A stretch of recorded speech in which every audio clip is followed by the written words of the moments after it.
తాకట్టులో ఉన్న బంగారాన్ని విడిపించి ఆ రోజున్న మార్కెట్ ధర కట్టి మిగిలిన డబ్బును మీకు అందిస్తుంది కొమ్మూరి గోల్డ్. నమస్తే, నేను ముఖేష్. ఈరోజు మనతో పాటు ఉన్నారు బ్రహ్మశ్రీ నానాజీ పట్నాయక్ గురువు గారు.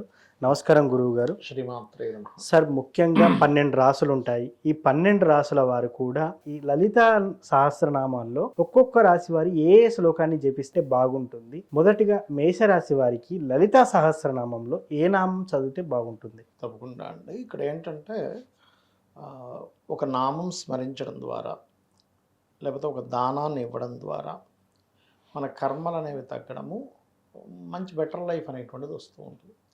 అయితే మీరు లలితా సహస్రనామాల గురించి తీశారు కాబట్టి ఎప్పుడైనా గుర్తుపెట్టుకోండి, లలితా సహస్ర రహస్య నామాలు వాటి పేరు.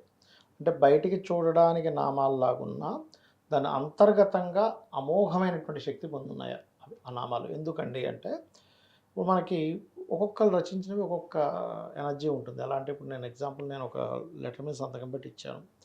మా పిల్లవాడు కాలేజ్కో స్కూల్కో లీవ్ లెటర్ పనిచేస్తుంది, అంతేకాదు దాన్ని దేశాన్ని సాధించడానికి ఉపయోగించింది. అంతే కదా. అదే పిఎం మోడీ గారు సంతకం పెట్టింది దేశానికి వర్తిస్తుంది, సీఎం గారు పెట్టింది రాష్ట్రానికి, ఒక ఎంపీఓ ఎమ్మెల్యే చెబుతుంది ఆ ఏరియాకి కదా.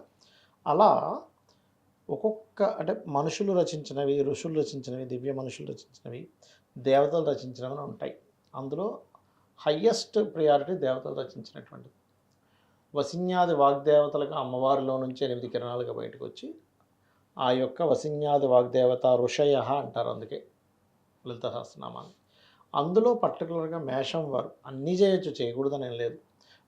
అయితే ఒక్కొక్క విషయానికి ఒక్కొక్కటి చేయమని చెప్పారు. అయితే వీళ్ళకి ఎక్కువగా సూర్య భగవానుడు అధిష్టాన దేవత అవుతారు కాబట్టి ఓం భానుమండల మధ్యస్థ భైరవీ భగమాలినే నమః అని సూర్య భగవాను చూస్తూ ఎవరైతే అర్ఘ్యం వదులుతూ సూర్య భగవాను ఆదిత్య హృదయం చేసిన తర్వాత ఒక్క 10 నిమిషాలైనా చేసుకోగలిగితే, లేదండి ఇంకెక్కువసేపు చేసుకుంటా అంటే 48 నిమిషాలు కనుక చేయగలిగితే వీరి పూర్వజన్మ కర్మలు దగ్ధమవుతాయి. అలాగే వీళ్ళ మేషం నుంచి 6వ భావం అంటే కన్యా రాశిలో ఏ గ్రహాలు ఉన్నాయో చూసుకోవాలి. ఏమీ లేవనుకుంటే ఏ గ్రహం ఉంటే ఆ గ్రహానికి సంబంధించిన దానం ఇవ్వాలి. ఏమీ లేదనుకుంటే పెసలు దానం ఇవ్వాలి. పెసలు, నువ్వులు వీళ్ళు ఎంత దానంగా ఇస్తూ ఉంటే వీళ్ళకి రుణాలు, రోగాలు, శత్రుత్వాలు తగ్గడమే కాకుండా సక్సెస్ఫుల్ లైఫ్ కూడా పెరుగుతుంది వీరికి. దీంతోపాటు ఈ భానుమండల మధ్యస్థ భైరవీ భగవాన్నే నమః. ఎందుకంటే ఆఖరికి ఆమె మహావిష్ణువు శ్రీరామ అవతారాన్ని ఎత్తి రావణాసుని సంహరించే క్రమంలో అలసిపోతాడు. ఏమిటి ఎంత బాణాలు వేస్తున్నా తల మీద కొడుతుంది, ఇంకో తల వచ్చేస్తుంది, చేయి మీద కొడితే ఇంకో చెయ్యి వచ్చేస్తుంది, వీటిని ఎలా సంహరించడం రా బాబు అని. అలాంటప్పుడు మహర్షి వచ్చి రామాయణ ఈ యొక్క ఆదిత్య హృదయం చదువు అని చెప్తూ ఉంటారు. ఈ మేషము వారికి ప్రత్యేకంగా ఆదిత్య హృదయ పఠనం అనేటువంటిది ఖచ్చితంగా ఈ యొక్క ఫలితాన్ని ఇస్తుంది. దీంతోపాటు ఓం భానుమండల మధ్యస్థ భైరవీ భగవాన్నే నమః లలిత సహస్రనామాలు. అదేవిధంగా ముందు ఓము లాస్ట్లో నమః కలుపుకోవాలి ఈ నామానికి. దీంతోపాటు మనకి పాయసాన్నాన్ని నైవేద్యంగా పెట్టాలి. సూర్య భగవానుడికి పెట్టొచ్చు, అమ్మవారి దగ్గర కూడా పెట్టొచ్చు.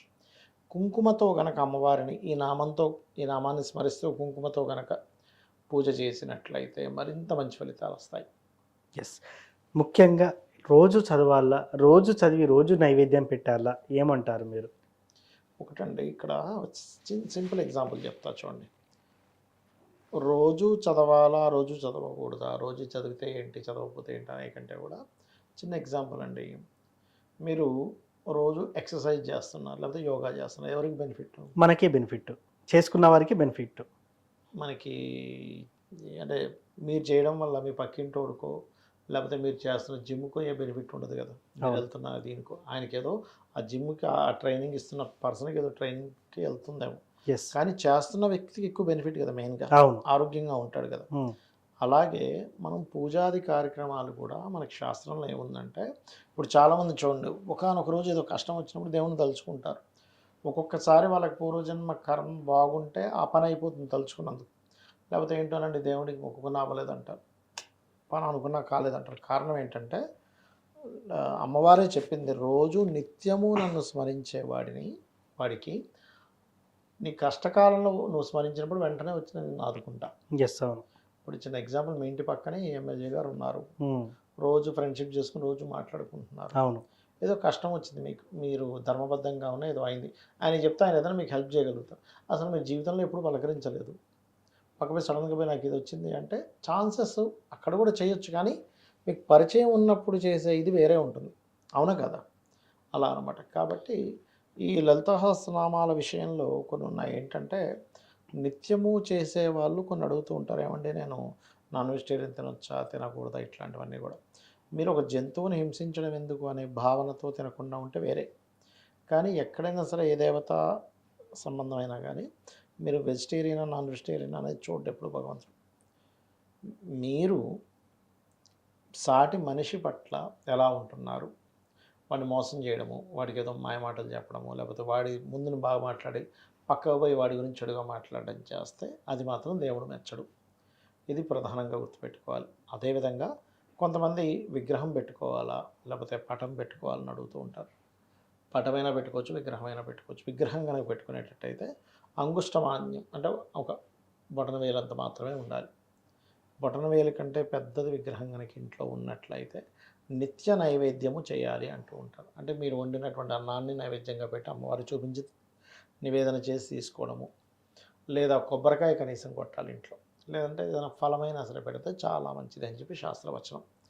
ఇది ప్రధానంగా గుర్తుపెట్టుకోవాలి. సార్ ఏది ఏమైనప్పటికీ కూడా ఖచ్చితంగా అందరికీ వ్యక్తిగత జాతకం ఇంపార్టెంట్. వ్యక్తిగత జాతకం ఆధారంగానే ఈ రాశి ఫలాలు కానివ్వండి. జాతకం లేని వారు కూడా ఏం చేసుకోవాలంటారు? చాలామందికి జాతకాలు ఉండవు, కొంతమంది పూర్వం కొంతమంది రాస్తారు, కొంతమంది రాయరు. సో అలాంటి వారు మరి వాళ్ళ ఐడెంటిటీని కలుపుకోవడం ఎలా, అంటే వాళ్ళ వ్యక్తిగత జాతకం కనుక్కోవడం ఎలా అంటారు? అంటే ఒకటండి, వ్యక్తిగత జాతకం అనేటువంటిది వాళ్ళు పుట్టినటువంటి డేటు టైము ప్లేస్ని బట్టి తెలుసుకోవాలి ఒకటి. రెండవది ఏంటి అంటే ఈ అసలు జాతకమే లేదు కానీ లలితా సహస్రనామాల్లో ఏం చేసుకోవాలంటే ఒక్కొక్క దానికి ఒక్కొక్క నామం ఉంది ప్రత్యేకంగా. ఇప్పుడు చూడండి, ఎవరికైనా సరే కెరియర్లో సెట్ అవ్వాలి బాగా, అలాంటి వాళ్ళు ఓం మాణిక్యం ఒకటాకార జానోద్వయ విరాజితాయ నమః చేసుకోవచ్చు. లేదంటే బిజినెస్లో ఇంప్రూవ్మెంట్స్ అవ్వాలి, ఓం ఇంద్రగోప పరిక్షిప్త స్మరతోనాభజంగికాయ నమః. ఈ ఇంద్రగోప పరిక్షిప్త నామం ఏదైతే ఉందో వాళ్ళ లైఫ్లో అంటే వాళ్ళ జాతకంలో 11th హౌస్ పాడైంది అనుకోండి, ఇది చేసుకోవడం ద్వారా హ్యాపీనెస్ అనేది పెరుగుతుంది, సక్సెస్ రేట్ అనేటువంటిది పెరుగుతుంది. అది అదేవిధంగా మరొక విషయం ఏంటంటే ఒక్కొక్కసారి కొంతమందికి అనారోగ్యంతో బాధపడుతుంటారు చిన్నప్పటి నుంచి కూడా. అలాంటి వారు ఓం సర్వవ్యాధి పరశమని సర్వమృత్యు నివారిణి అగ్రగణ్య చింత్య రూప కలికల్మషనాశిని నమః చేసుకోవచ్చు. ఇలాగా ఎవరెవరు దేనికి సంబంధించి చేయాలో దానికి సంబంధించి చేసుకునేటువంటిది ఉంటుంది. అదేవిధంగా మరి కొంతమందికి ఫైనాన్షియల్ ఇబ్బందులు ఉంటాయి. అలాంటప్పుడు ఓం ధర్మాధ్యక్ష ధనాధ్యక్ష ధనధాన్య వివర్ధిని నమః. అంటే ఇక్కడ ఏంటంటే వ్యక్తిగత జాతకంలో కనుక 2వ భావం పాడైంది అంటే ఫైనాన్షియల్ హౌస్ పాడైంది, అప్పుడు ఈ ధర్మాధ్యక్ష కానీ లేకపోతే ఓం సంపత్కరి సమారూఢ సింధుర ప్రజ సేవితాయ నమః కానీ చేయొచ్చు.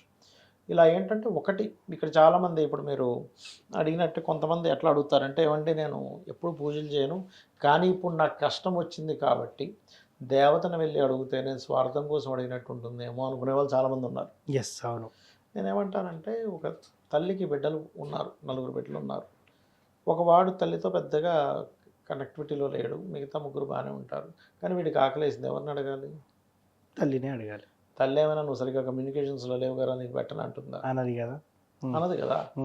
అందుకని తల్లిని అడగడంలో తప్పు లేదు. అయితే నువ్వు అడిగేటువంటి దానిలో ధర్మబద్ధమైంది అయి ఉండాలి ఆ కోరిక. పక్కవాడికి పోవాలి, జాబ్ పోవాలి, ఆ జాబ్ నాకు రావాలంటే ధర్మబద్ధం కాదు. అంతే కదా. నేను పడుతున్నటువంటి కష్టానికి నాకు మంచి ఉద్యోగం ఇవ్వు, అది ధర్మబద్ధం. అలాగా చాలామంది ఏంటంటే కొన్ని నేను మొన్న కూడా ఒక జాతకం చెప్పినప్పుడు అతను అదే అంటున్నాడు, ఏమన్నా సార్ నేను ఎప్పుడు చేయను, ఇప్పుడు చేస్తుంది ఏదో దేవుడిని స్వార్థంతో అడిగినట్టు ఉంటుందేమో. అలా అనుకుంటాడా సార్ దేవుడు? అనుకోడు. ఎందుకంటే తల్లి ఎప్పుడైనా అనుకుంటుంది, అనుకోదు. వీడి స్వార్థంతో నన్ను అన్నం పెట్టమని అడుగుతున్నాడు, వీడి స్వార్థంతో నన్ను ఈ కూర వండమని అడుగుతున్నాడు అనుకుంటుందా? ఆనందంగా పెడుతుంది. ఇంకా అవును, అరే ఇంకో ముద్ద వేసుకోరా అని పెడుతుంది. అలాగే భగవంతుడు కూడా నీ యొక్క కోరిక కనుక ధర్మబద్ధమైంది అయితే ఆనందంగా ఇస్తాడు. నీ కోరిక ధర్మబద్ధమైంది కాకపోతే ఇప్పుడు అనడానికి రామాయణంలో ఒక వృత్తాంతం కూడా ఉంటుంది. ఒకసారి బ్రహ్మగారు ఒక అంటే మన ఈ రావణాసురుడు, మన శూర్పణఖ, అదేవిధంగా మన రావణాసురుడు యొక్క తమ్ముడు కుంభకర్ణుడు, సుగ్రీవుడు, వీళ్ళ 4 బ్రహ్మ కోసం తపస్సు చేస్తూ ఉంటారు. బ్రహ్మగారు ప్రత్యక్షం అవుతారు. ఉమ్, ప్రత్యక్షమై శూర్పణకి ఏదో కావాలంటే ఇచ్చేస్తారు. ఓకే. దాని తర్వాత రావణాసుడి దగ్గరికి వస్తాడు. ఉమ్, రావణాసుడి దగ్గరికి వస్తే రావణాసుడు నాకు పలానా అది కావాలి ఇది కావాలి నేను ఎప్పుడు బతికే ఉండాలంటే అది ఇవ్వడం కుదరదు అంటాడు. ఉమ్, ఎగ్జంప్షన్ ఉమ్, అంటే మనుష్యుల చేతిలోని లేకపోతే వానరుల చేతులు తప్ప మిగతా అన్ని కోరుకుంటాడు. ఎస్, అందుకే నారాయణుడే మనుష్య రూపం దాల్చి చంపేశాడు రాముడి రూపంలో. ఎస్, అవును. ఇక సుగ్రీవుడి దగ్గరికి వెళ్ళినప్పుడు సుగ్రీవుడు ఏం చెప్తాడంటే నేను ఉన్నంత కాలము జీవించినంత కాలము ధర్మాన్ని నేను తప్పకుండా చూడు స్వామి అని అడుగుతాడు. ఓకే. అప్పుడు బ్రహ్మగారు మెచ్చుకొని చిరంజీవత్వం ఇస్తాడు. ఎస్. ఇక్కడ రావణాసుడు అడిగినా ఇవ్వడు, ఉమ్, అలా ఇవ్వకూడదు అంటాడు, కానీ ఇక్కడ ఇస్తాడంటే దాని అర్థం ఏంటి? ధర్మానికి ముడిపడి ఉంటే నువ్వు ధర్మంతో కనెక్ట్ అయి ఉంటే భగవంతుడు మెచ్చి నీకు ఇస్తాడు. ఎస్. మరలా ఇక్కడ కుంభకర్ణుడి దగ్గరికి వెళ్తుండేసరికి దేవతలందరూ వచ్చి బ్రహ్మను పట్టుకుంటారు. అయినా వాడు ఇప్పటికే మేము చచ్చిపోతున్నాం, వాడి బాడీకి అది ఉమ్, మీరు మళ్ళీ వరాలు ఇస్తే ఇంక మేము ఇంక భరించలేము, ఏదో ఒకటి చేయండి అంటే నన్ను ఏం చేయమంటారు? జపం చేశాక నేను రావడం వరాలు ఇవ్వడం నా యొక్క డ్యూటీ, తప్పదు అంటే సరే ఏదో ఒకటి చేయండి అంటే అప్పుడు సరేలే అని సరస్వతీదేవి చెప్తే సరస్వతీదేవి కుంభకర్ణుడి యొక్క ఆలోచనలోకి నాలుక మీదకి వస్తుంది. ఎస్. వచ్చి ఇతను ఏం వరం కావాలంటే ఆవిడ మార్చేస్తుంది. ఎట్లా అంటే నిద్రపోయేలా చేయి, మంచి నిద్రపట్టేలా చేయి స్వామి అని. తదాస్తు అంటాడు. వాడు 24 గంటలు నిద్రపోతుంటాడు. అంతే. సో ఏది కోరుకుంటే అదే అన్నట్టు ఇంకా. అలా ఏంటంటే మనం చేసిన జపానికి మనం చేసిన పూజకి రుణం ఉంచుకోకూడదు కాబట్టి అమ్మవారు ఇస్తుంది. ఎస్, అవును. దాన్ని మనం తల్లిగా భావించినప్పుడు స్వార్థము అనుకో. మీ భావన తల్లి లేదా తండ్రి అనే భావంతో ఉన్నప్పుడు మీకు స్వార్థం అని అనిపించదు ఫస్ట్. ఎస్. ఎప్పుడైతే ఎక్కువగా స్పిరిచువల్లోకి వెళ్ళిపోతారో స్వార్థంగా అసలు కోరిక కోవద్దు ఫస్ట్. ఎస్, అవును. అది. సో ఏ లలిత సహస్రనామంలో ఏ నామాన్ని చదివితే ఎటువంటి ఫలితాలు ఉంటాయి, అదేవిధంగా జాతకం లేని వారు ఎలా జాతకాన్ని తీసుకొని ఐడెంటిఫై చేసుకోవాలనేది ఫుల్ క్లారిటీగా ఇచ్చారు సార్. ధన్యవాదాలు. శ్రీమాత్రే నమః.